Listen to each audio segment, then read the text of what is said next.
Spring equinox या वसंत विषुब। सूरज जब equator के ठीक ऊपर होता है, तब उत्तरी गोलार्ध सूरज की तरफ घूमना शुरू करता है और साथ ही पृथ्वी के अक्ष की तरफ झुक भी जाता है, जिससे अमेरिका की बर्फ की चादर सिकुड़ने लगती है। धीरे धीरे कुदरत फिर जागने लगती है। आज है 21 मार्च, यानी वसंत का पहला दिन।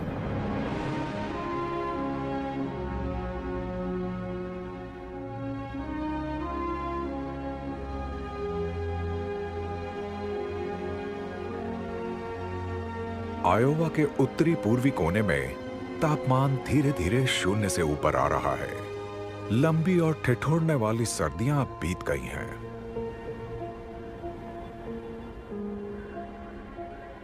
अमेरिका में सबसे बड़ा बेसिन है मिसिसिपी नदी का।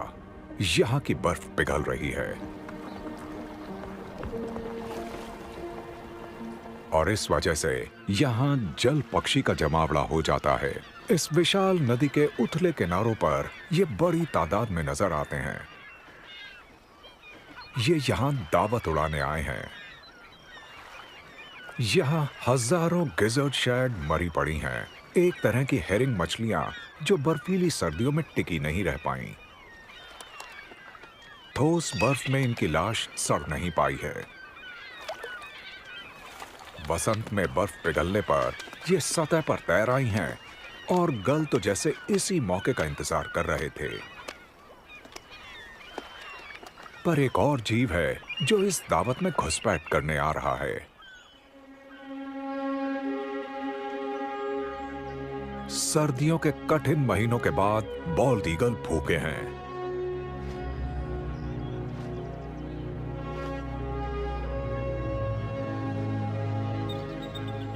वयस्क बॉल्ड ईगल का सिर जाना पहचाना सफेद होता है। धब्बेदार चूजे मिसिसिपी के ऊपरी इलाके में जमा हो जाते हैं।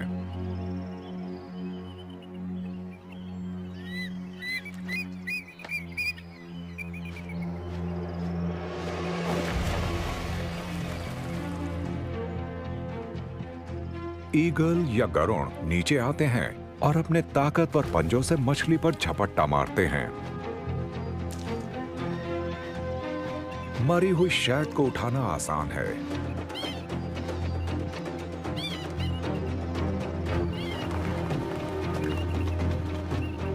इसके बावजूद ये मुर्दाखोर पक्षी गल्स का खाना चुरा लेते हैं,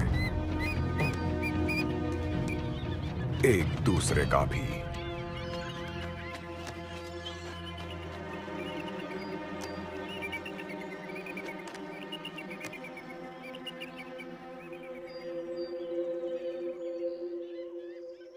इस मादा के लिए जमे हुए खाने की यह दावत बिल्कुल सही वक्त पर आई है।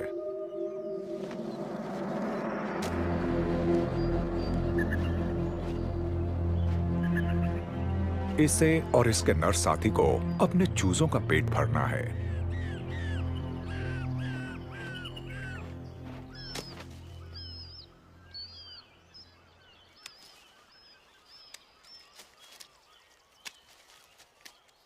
इनके चूजों का पेट कभी नहीं भरता है।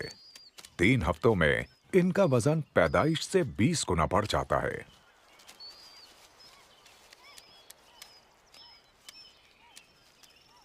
जो कुछ ये अभी नहीं खा पाते, उसे बाद के लिए बचा कर रख लेते हैं।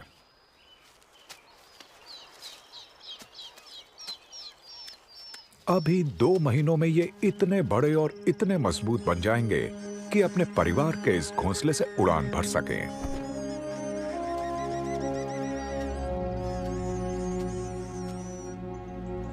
जमी हुई नदी बहते पानी में बदल गई है।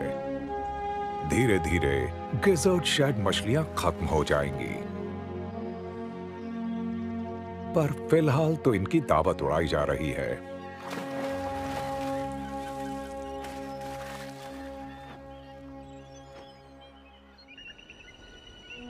सूरज की बढ़ती तपिश के सहारे विशाल मिसिसिपी नदी भी अब धीरे धीरे जाग रही है।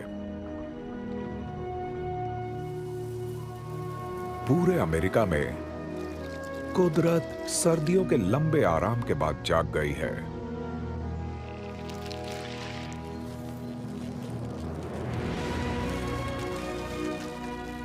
रॉकी पर्वतों पर बर्फ पिघल रही है। पूर्वी जंगलों में नई पत्तियां आ गई हैं। घास के मैदानों में फूल खिल उठे हैं और बारिश ने हवाई द्वीपों की नदियों में उफान ला दिया है।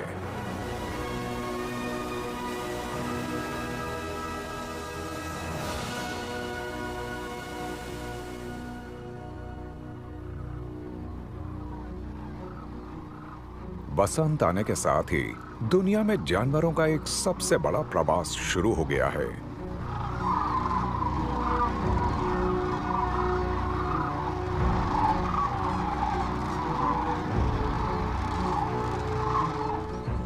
नेब्रास्का की प्लैट नदी के 120 किलोमीटर लंबे किनारे पर सुबह हुई है। लाखों सैंड हिल क्रेन नदी के उथले सुरक्षित हिस्सों में रात बिताने के बाद अब जाग गए हैं।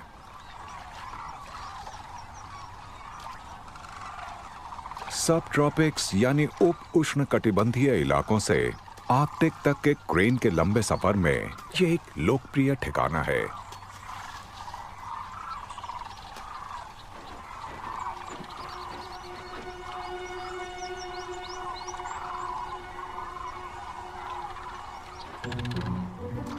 अब प्रजनन का मौसम आने वाला है और इस भीड़ में जो अकेले पक्षी हैं, वो मिलन के लिए साथी खोजने की जुगाड़ में लगे हुए हैं।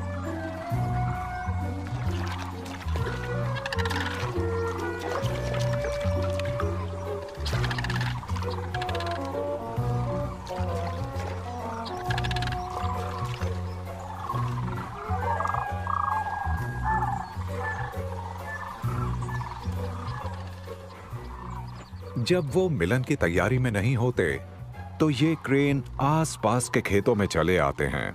यहाँ ये बीते पतझड़ की फसल के बचे खुचे अनाज को सपाचट कर लेते हैं।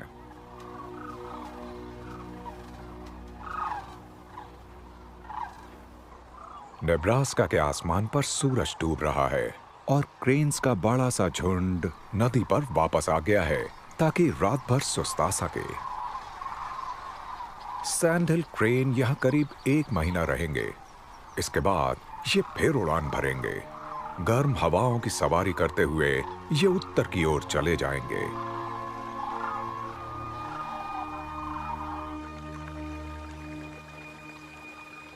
वसंत का मौसम नए जीवन की शुरुआत का मौसम होता है।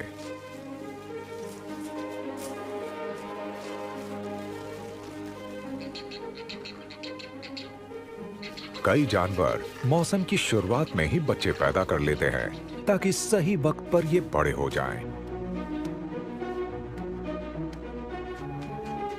कड़ी सर्दियां आने में अभी बहुत देर है, इसलिए ये तसल्ली से बड़े और मजबूत हो सकते हैं।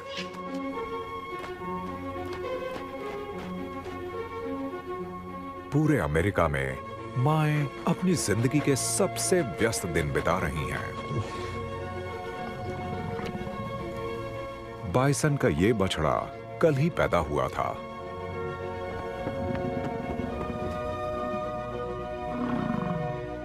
दक्षिणी डिकोटा के घास के मैदानों में चरने वाली इस टोली का ये सबसे नया सदस्य है।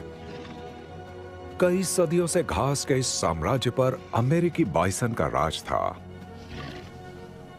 पूरे उत्तरी अमेरिका में ये लाखों की तादाद में चढ़ते थे। आज अमेरिकन बाइसन की तादाद घटकर 30,000 ही रह गई है।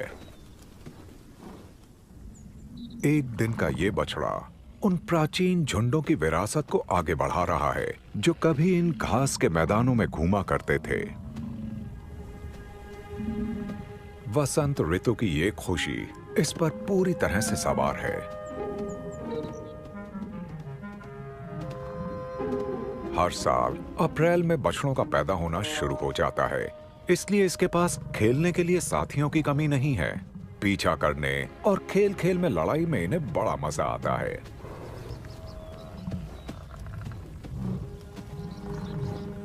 मां के दूध के सहारे ये तेजी से बढ़ेगा। रोजाना तकरीबन 1 किलो वजन बढ़ता चला जाएगा।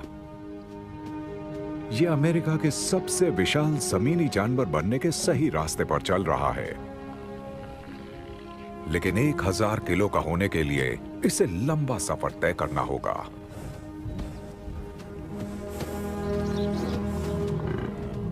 आज इसे खुद को साबित करना होगा। ये झुंड नई घास की तलाश में दूसरी जगह जा रहा है और इसे सबके साथ साथ चलना है।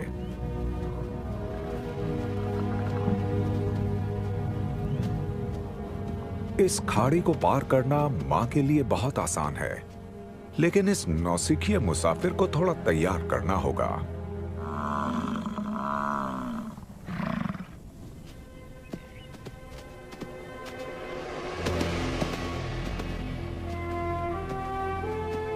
छोटे से बछड़े के लिए ये एक बड़ी छलांग है।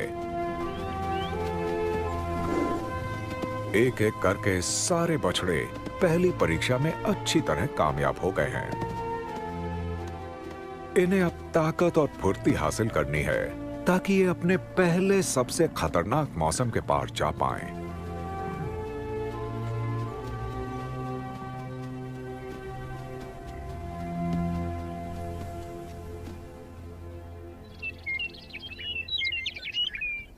सैकड़ों मीटर ऊपर वायोमिंग के ऊंचे मैदानों पर वसंत थोड़ी देर से आती है। यहां बर्फ अप्रैल के महीने तक कायम रहती है। इस जमीन से अभी अभी बर्फ की चादर हटी है। यहां घास भूरी है, सब कुछ उजाड़ सा है। पर जैसे जैसे तापमान बढ़ रहा है, घास के मैदानों पर हलचल भी बढ़ रही है। प्रेरी फाउल के लिए ये वसंत में थिरकने और मिलन के लिए दूसरों से मुकाबला करने का वक्त है।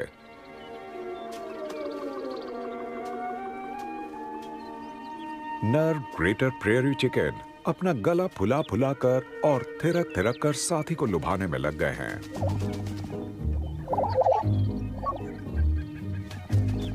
ये अपने गले में मौजूद नारंगी थैली में हवा भरते हैं।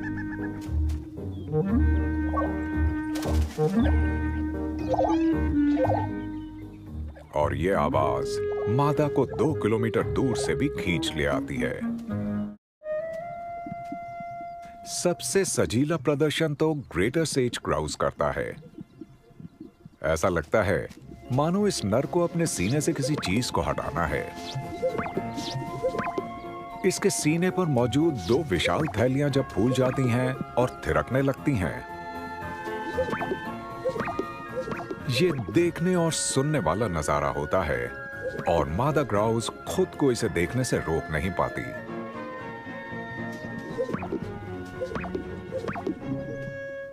मिलन का मौसम कुछ ही हफ्तों में खत्म हो जाएगा और फिर यह दिखावा अगले बरस ही हो पाएगा। पूरे अमेरिकी महाद्वीप में वसंत अपने शबाब पर है और अमेरिका के सुदूर पश्चिमी हिस्से पर इसकी आहट तक नजर नहीं आ रही है। हम 4800 किलोमीटर की छलांग लगाकर हवाई द्वीपों पर आ गए हैं।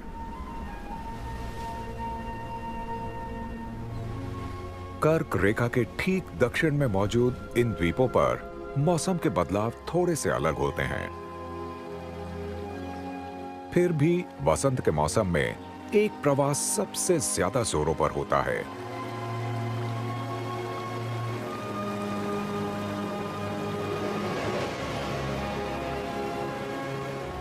इसकी शुरुआत धरती की सबसे जरूरी चीज से होती है, पानी से। वसंत में होने वाली मूसलाधार बारिश का पानी खाड़ियों और नदियों में भर जाता है और बहते हुए प्रशांत महासागर तक जाता है। मीठे पानी के बहने की ये कलकल की आवाज समुद्र की एक नन्ही युवा मछली के लिए एक बड़ा संकेत होती है। वो इस संकेत को पहचान लेती हैं और नदी के मुहाने पर जमा हो जाती हैं। हवाई के लोग इन्हें ओओपू नुपीली कहते हैं, यानी वो मछली जो चिपक जाती है।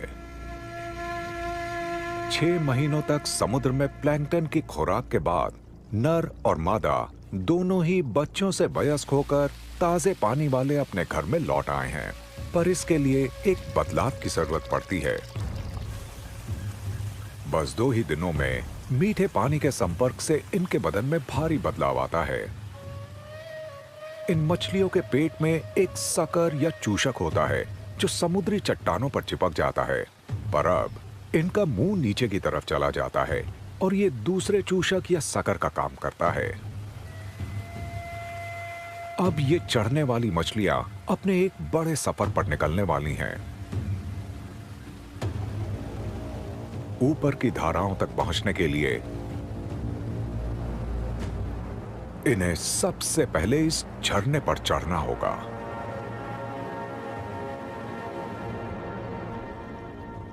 एक एक करके ये गोबी मछलियां ऊपर चढ़ रही हैं, चट्टानों को पार करती जा रही हैं।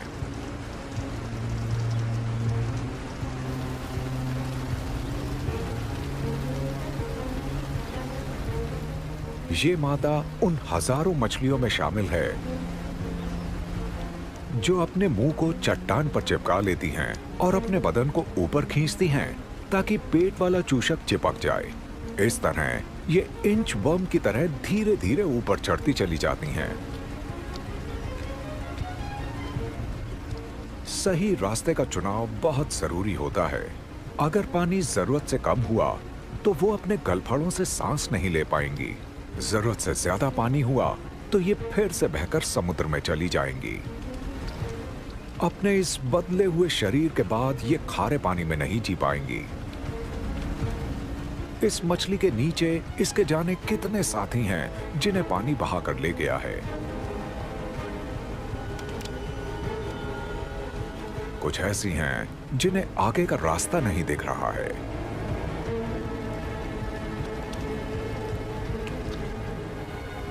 आखिरकार ये मादा पहुंच ही गई, पर थक कर चूर हो गई है। हमारे अंगूठे से भी छोटे इस जीव के लिए हर इंच ऊपर चढ़ना एक संघर्ष है, लेकिन जहां चाह है वहां राह है।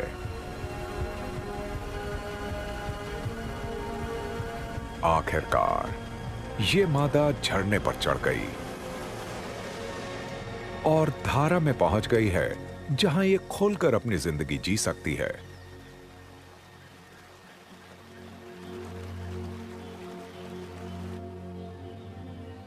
अब करीब 1 साल में ये मिलन के लिए एक साथी ढूंढेगी और पानी के इस दायरे में अंडे भी देगी। जब इनमें से बच्चे निकलेंगे तो वो झरने से बहते हुए समुद्र में चले जाएंगे। इस तरह गोबी मछली का ये बेमिसाल सफर फिर नए सिरे से शुरू होगा। अप्रैल के आखिर तक पूरे अमेरिका में वसंत शबाब पर होता है।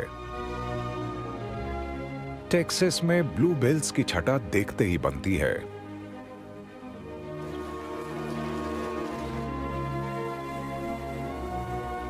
फ्लोरिडा में आइरिस की खूबसूरती बिखरी है।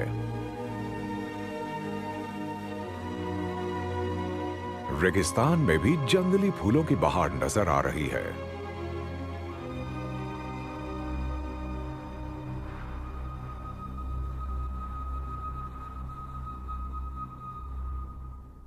एरिज़ोना का दक्षिणी पश्चिमी इलाका अमेरिका का सबसे सूखा और गर्म इलाका है, पर यहां भी सर्दियों में हुई बारिश इतनी नमी ला देती है कि वसंत अपनी खूबसूरती बिखेर दे। रंग बिरंगे फूलों को देखकर यहां कुछ रंगीन मेहमान आ गए हैं। हर साल बसंत में मेक्सिको से हजारों हमिंग बर्ड उत्तर की ओर जाने से पहले यहां एरिज़ोना में रुक जाती हैं। रेगिस्तान के फूलों में मीठा पराग भरा हुआ है और ये पक्षी इससे अपना पेट भरने इतनी दूर चले आए हैं। फूलों की ये छटा और इन पक्षियों का यहाँ चले आना एक दूसरे का पूरक है। सदियों से दोनों ने खुद को एक दूसरे के मुताबिक ढाल लिया है। इन फूलों में चटकीले रंगों वाली लंबी नलियां होती हैं और इन पक्षियों की चोंच इनके मुताबिक लंबी और पतली होती है। हमिंग बर्ड इन फूलों का पराग लेती हैं और बदले में फूलों के बीज बिखेर देती हैं। कुछ हमिंग बर्ड उत्तर में अपना सफर जारी रखती हैं और कनाडा तक चली जाती हैं, जबकि बहुत सारी तो प्रजनन के लिए एरिजोना में ही रहती हैं। ये है एनास हमिंगबर्ड, जो बच्चों के लिए तैयारी कर रही है। ये जिम्मेदारी पूरी तरह मादाओं की होती है।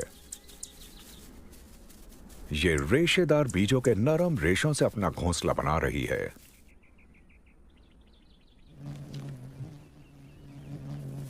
ये मकड़ी के जाले से घोंसले को कस लेती है और ये डाली से मजबूती से लटकता रहता है। ये एक मिनी हेलीकॉप्टर की तरह मंडराती रहती है। ये हवा में किसी एक जगह पर रुकी रह सकती है, पीछे भी उड़ सकती है। ऐसा कर सकने वाली ये इकलौती चिड़िया है।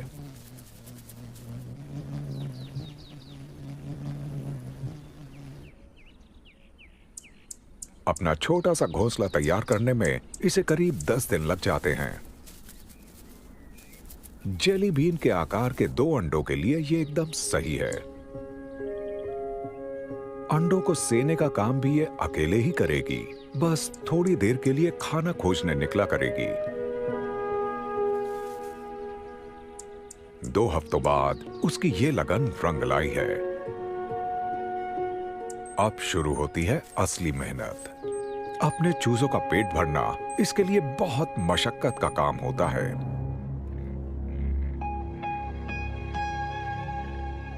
मध्य फ्लोरिडा के मीठे पानी के दलदलों में भी बड़े पैमाने पर बच्चे पैदा हो रहे हैं। दूर दराज के दक्षिणी इलाके में मई के शुरुआती दिन की रोशनी और गर्मी में जरा सी बढ़त का कोई खास असर नहीं पड़ा है।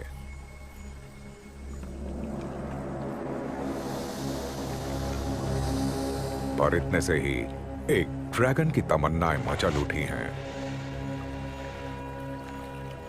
ये है अमेरिकन एलिगेटर यानी अमरीकी घड़ियाल। 270 किलो वजनी ये नर अकेले ही रहता है। लेकिन वसंत की ये गर्मी इसकी पाचन शक्ति को बढ़ा देती है और इसके साथ ही इसकी इच्छाएं भी भड़क जाती हैं।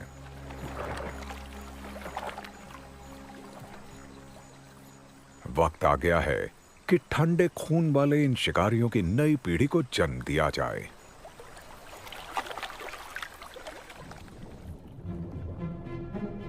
करीब 1 साल तक अकेले रहने के बाद अब ये मादाओं के स्वागत के लिए तैयार है।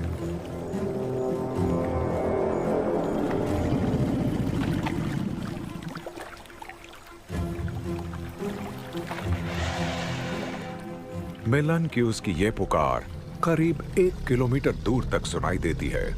इसके साथ ही ये कम आवृत्ति यानी फ्रीक्वेंसी वाली आवाज भी निकालता है, जिस पर पानी की बूंदें नाच उठती हैं।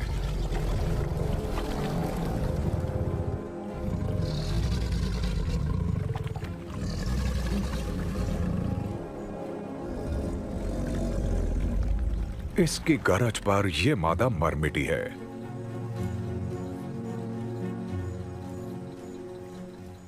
वो खाड़ी के इस राजा के पास चली आई है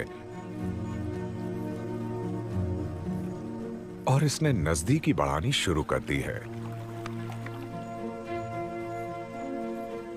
इतने भयानक हमलावरों का ये नाजुक प्यार देखकर आपको हैरत हो सकती है।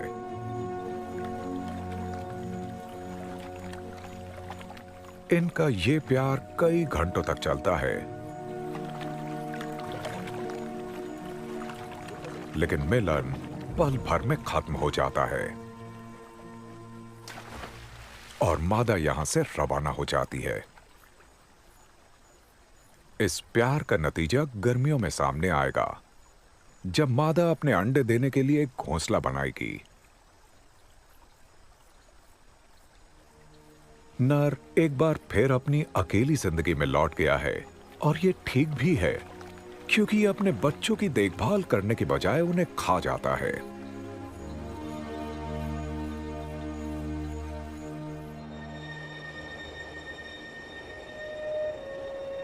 अलास्का में वसंत का मौसम ज्यादा अलग नहीं है।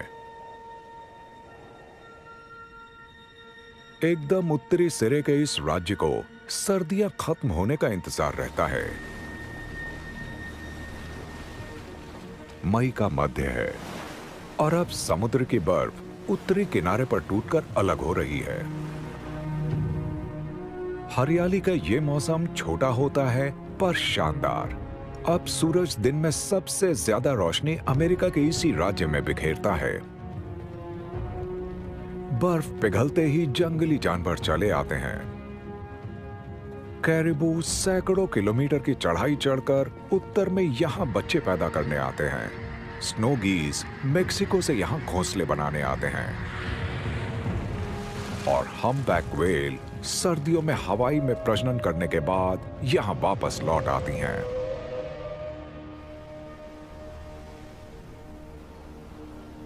लेकिन कुछ जाबाज जीव अलास्का में साल भर रहते हैं। उत्तरी सी ऑटर थोड़े गर्म दक्षिणी किनारे पर प्रिंस विलियम साउंड में फलते फूलते हैं। यहां का पानी कभी इतना ठंडा नहीं हो पाता कि जम जाए। लेकिन मई में भी यहां तापमान 4 डिग्री सेल्सियस है।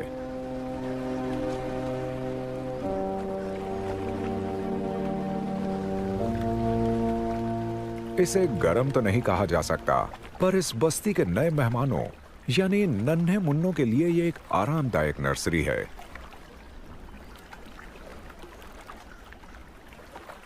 तीन हफ्तों के ये बच्चे बेबस हैं। ये अपने आप ना तो तैर सकते हैं और ना ही गर्म रह सकते हैं। अपनी मां की देखभाल के बिना ये जिंदा भी नहीं रह सकते। ये अकेले ही इन सब का ख्याल रखती है। पिता इन बच्चों को पालने में जरा भी हाथ नहीं बटाते। इस छोटी सी बंद खाड़ी में पानी के उतरने से एक छोटा सा टापू बन गया है। मां को लगा यह मौका है जहां इन ऑटर्स की देखभाल की जा सकती है।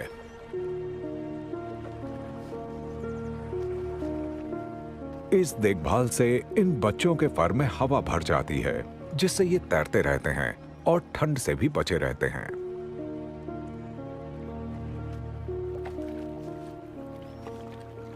क्योंकि अब बच्चों की सफाई हो गई, उनका फर भी सही हो गया है, इसलिए अब ये माएं समुद्र में जा रही हैं ताकि इनके लिए खाना जुटा सकें। एक ऑटर मां के दिन का ये सबसे जोखिम भरा हिस्सा होता है। वो अपने बच्चों को अकेला छोड़ आई है।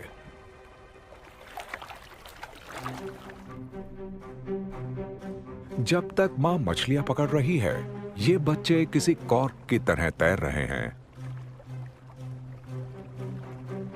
इस उम्र में ये बच्चा असुरक्षित है। ये हमलावरों से बचने के लिए ना तो तैर सकता है और ना ही गोता लगा सकता है। अगर बॉल्ड ईगल को मौका मिलता है तो वो ऑटर के बच्चों की दावत उड़ा लेते हैं।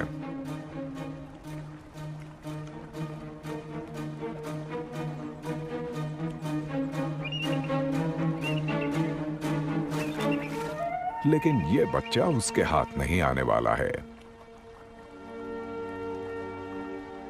मां अगले 6 महीनों तक 24 घंटे इसकी देखभाल करेगी, जब तक कि उसका दूध पीना बंद ना कर दे और अपना खाना खुद न खोजने लगे। जब ये दिन आएंगे, तभी कुदरत की ये सबसे मेहनती मां थोड़ा सा सुस्ता पाएगी।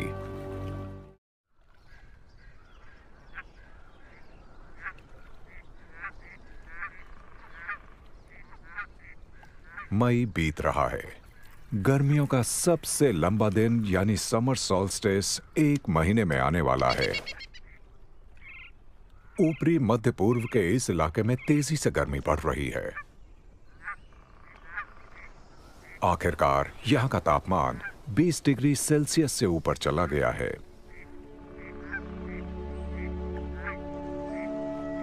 पश्चिमी विस्कॉन्सिन में बारिश का पानी और बर्फ पिघलने से आया पानी तालाबों और दलदल में जमा हो जाता है और यहां अब जीवन की बहार है।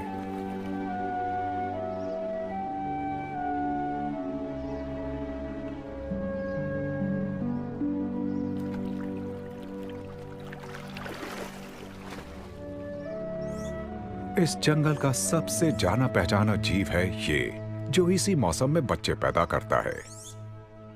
ये है नर वुड डक। अभी भी बर्फ से बचने के लिए इसके बदन पर झबरीला फर मौजूद है। महीने भर पहले ही इसने अपनी मादा को छोड़ा क्योंकि उसने अपना घोंसला चुन लिया था। ज्यादातर मादाएं पेड़ों के तनों में ही अपने अंडे देती हैं, पर इस मादा ने अपने अंडे संरक्षण टोलियों के बनाए एक घोंसले में दिए हैं।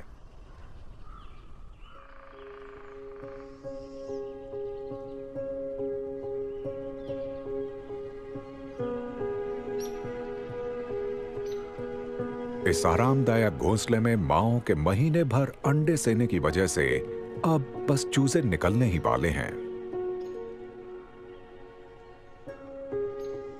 एक छोटी सी दरार जिसे पिप कहते हैं, यह दिखाती है कि अब चूजा निकलने वाला है।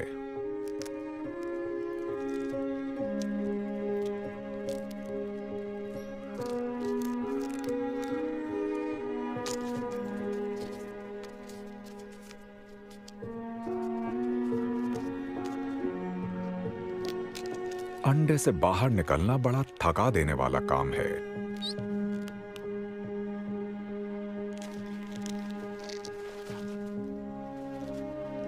पहला चूजा तो बाहर आ गया है।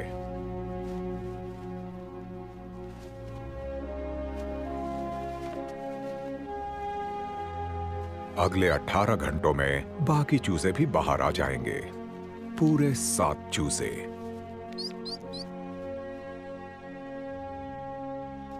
अब पहली बार खाना खाने की बारी है, पर इससे पहले एक चुनौती इनका इंतजार कर रही है।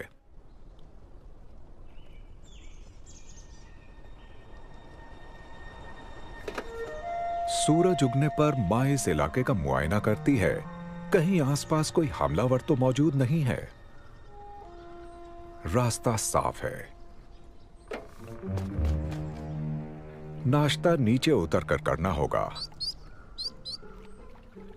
पहला हिम्मती चूजा बाहर झांक रहा है।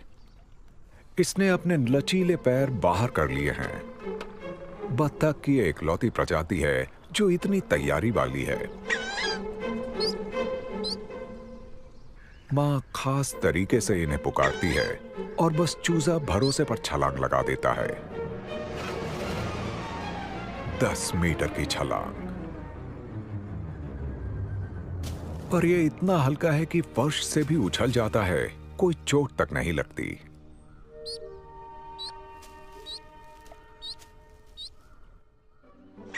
इसकी हिम्मत दूसरों तक भी पहुंची है।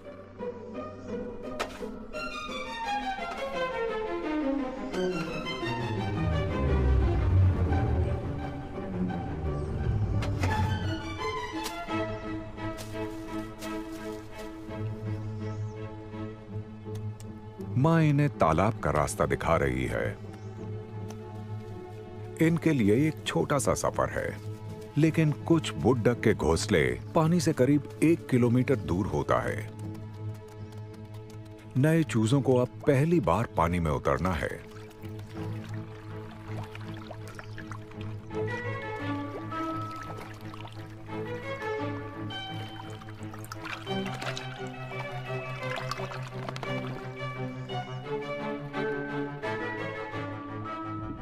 शुक्र है कि ये नन्ही बत्तखें पानी में मजे से तैर रही हैं।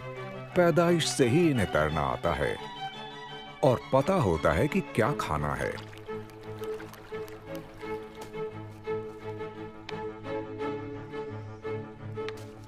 वसंत में यहां कीटों की भरमार होती है और इनमें होता है प्रोटीन का खजाना।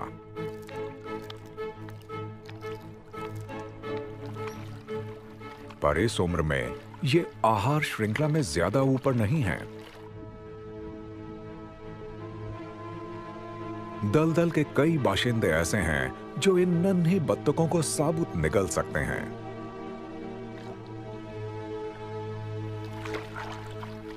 ये खतरों से भरा वक्त है, पर इन्होंने तालाब में अपना पहला दिन सही सलामत बिता लिया है। ये एक अच्छी शुरुआत है।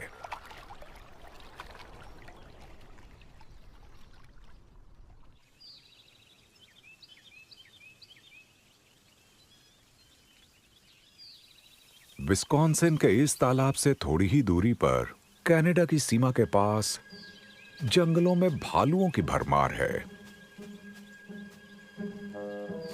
नन्हे भालू, बेचैन भालू,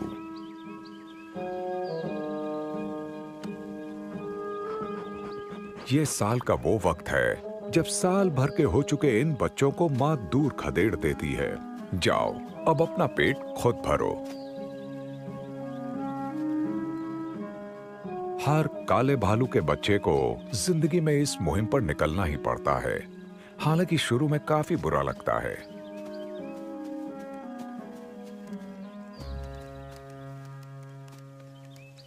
इस मां ने बीते 16 महीनों में अपने 3 बच्चों की डट कर हिफाजत की है। इनका नाम भले ही काला भालू या ब्लैक बेयर है, पर इनकी चमड़ी पर कई शेड होते हैं, जिनमें से एक है दालचीनी जैसा लाल। कुछ ही दिनों में ये परिवार बढ़ जाएगा। मिलन का मौसम शुरू हो रहा है, पर अभी इसके कुछ काम बाकी हैं।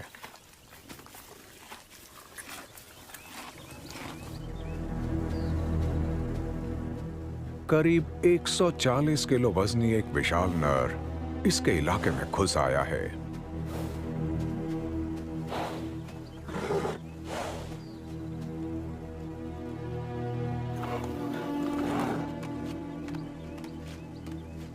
मादा ने अपने बच्चों को खतरे से दूर भगा दिया है। कभी कभी नर छोटे छोटे बच्चों को खा लेते हैं, चाहे वो साल भर के ही क्यों ना हो।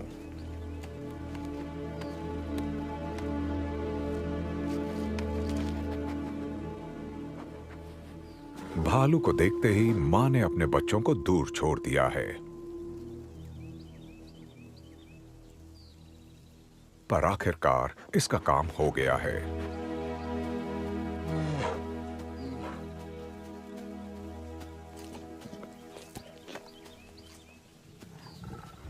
नर भालू कहीं और अपनी किस्मत आजमाने चला जाता है। पिछली बार अपने बच्चों को पैदा किया था और अब इस बार फिर नए बच्चों के लिए वो तैयार है।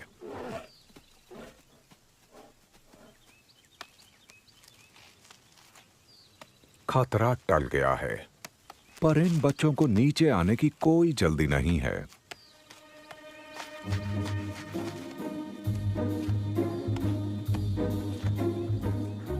सब ऊपर ही करना है, चाहे झपकी लेनी हो या फिर पीठ खुशलानी हो।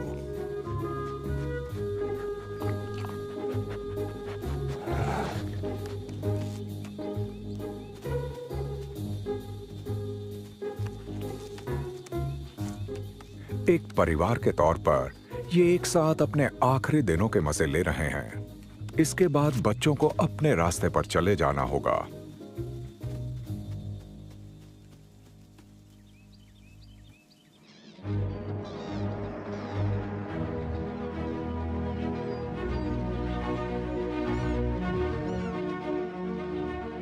मई के आखिरी दिन। इन दिनों में कुछ और बच्चों को भी बड़े होकर दिखाना पड़ता है, पर यह बहुत बड़े पैमाने पर होता है। एक प्राचीन काल के जीव न्यू जर्सी के किनारे पर डेलावेयर खाड़ी में चला आया है।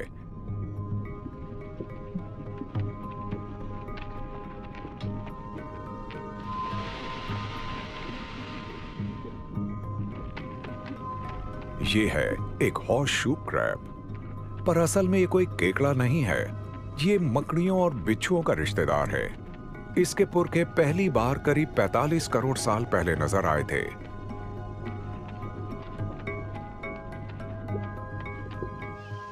एक मादा धीरे धीरे पानी से बाहर आ रही है। इसके कवच के सामने वाले हिस्से में करीब 80,000 अंडे मौजूद हैं और ये अंडे देने ही जा रही है। बहुत सारे छोटे छोटे नर जमा हो गए हैं। उन्होंने इसके चारों तरफ एक घना घेरा बना लिया है। हर नर इसके अंडों को फर्टिलाइज करने की कोशिश में है।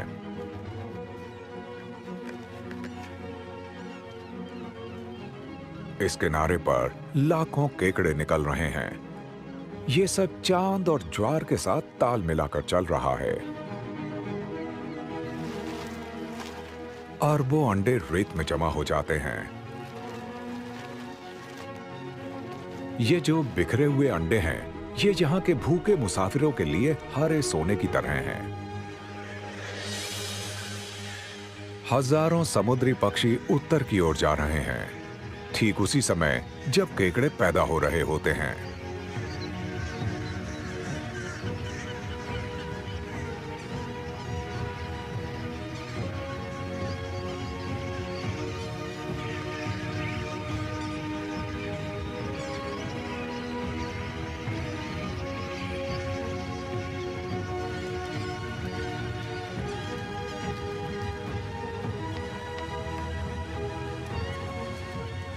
इस सेमी पाल्मेटेड सैंडपाइपर के लिए डेलावेयर खाड़ी लंबी उड़ान के बीच एक ठिकाना है।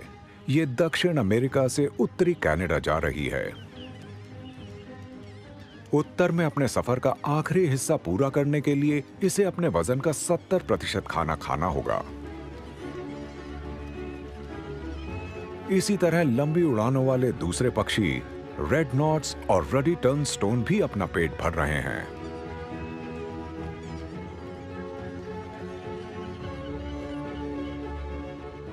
पानी के अंदर भी खूब दावत उड़ाई जा रही है।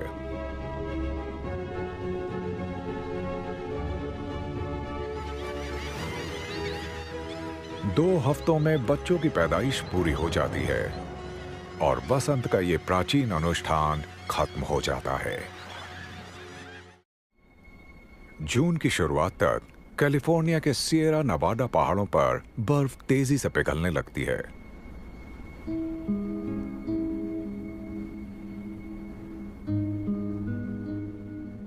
इस तरह बना पानी यहां वहां जमा हो जाता है। पूरब के इन ऊंचे सूखे मैदानों को हरे भरे मैदानों में बदल देता है। और इस नई हरियाली को देखकर एक नया मेहमान यहां चला आता है। ये हैं मस्टैंग।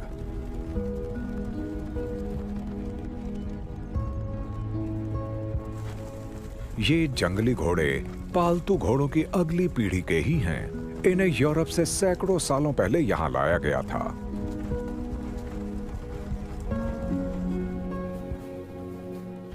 मस्टैंग अमेरिका के पश्चिमी इलाके में नई प्रजाति है।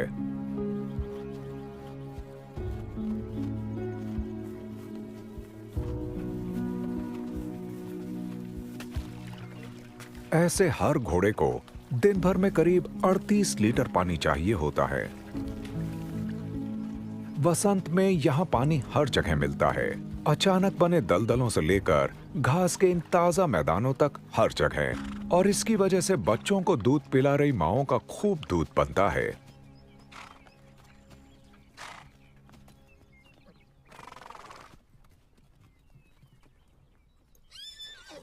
मस्टैंग साल भर बच्चे पैदा करते हैं, पर बसंत में पैदा हुए बच्चों को सर्दियां आने से पहले मजबूत बनने के लिए अच्छा खासा वक्त मिलता है। ये नन्हा घोड़ा अपनी मां की पैनी निगाहों के बीच पूरी तरह सुरक्षित है। पर एक दिन ऐसा आएगा जब मां उसे ज्यादा भाव नहीं देगी। इस झुंड का मुखिया नर मुकाबला नहीं पसंद करता। वो अपने हरम में मौजूद मादाओं को लेकर काफी आक्रामक रहता है और किशोर घोड़ों को जल्दी ही बाहर खदेड़ देता है। बीते कई सालों में बाहर खदेड़े गए घोड़े कुंवारों की एक टोली बना लेते हैं। लेकिन घोड़ों की यह भटकती हुई टोली इस तरह बाजू में बैठकर खुश नहीं है। वो मुख्य टोली में घुस जाते हैं और मिलन के मौके तलाशने लगते हैं। इस घुसपैठ को देखकर मुखिया नर का गुस्सा भड़क जाता है।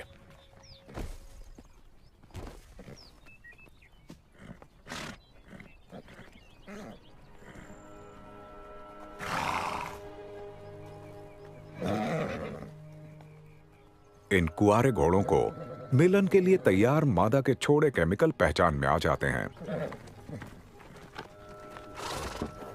ये खुद जवानी के जोश में हैं और मादा को लुभाने चल पड़ते हैं।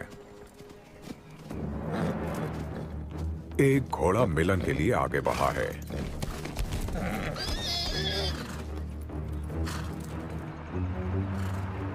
मुखिया नर इसे बर्दाश्त नहीं कर सकता।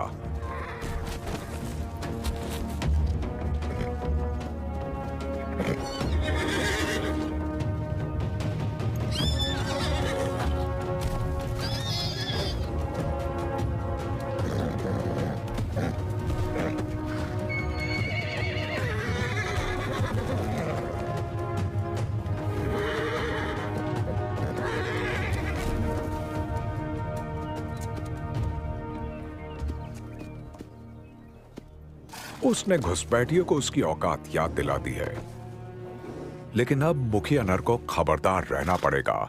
जब तक वो अपनी सारी मादाओं को काबू में रखेगा, यह कोई गड़बड़ नहीं हो पाएगी।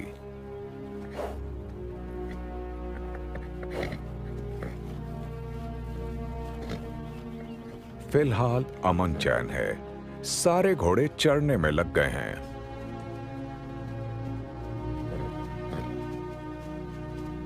धूप का असर कम हो रहा है, पर जल्दी ही गर्मी बढ़ जाएगी। एक नया मौसम दस्तक दे रहा है। इन मैदानों की गर्मी बढ़ जाएगी और मैदानों का सारा पानी सूख जाएगा। तालाब भी खाली हो जाएंगे, लेकिन जब तक घाटी में हरियाली है, इस पश्चिमी जंगली इलाके की पहचान ये घोड़े यहां खूब फलते फूलते रहेंगे। पूरे अमेरिका में साल का सबसे गर्म मौसम तेजी से आ रहा है। गर्मियों की आहट साफ सुनाई दे रही है। फिलहाल दावत का मौसम है। जंगली जीवों को इसका पूरा फायदा उठा लेना है। जल्दी ही ये मौका खत्म हो जाएगा। बसंत में पैदा हुए बच्चों के लिए आजादी जोखिम लेकर आती है। आगे भयानक लड़ाइयां होने वाली हैं, दुश्मनों से भी और चाहने वालों से भी। अमेरिका के इस जंगली इलाके में गर्मी का मौसम अपनी तपिश बिखेरने को तैयार है।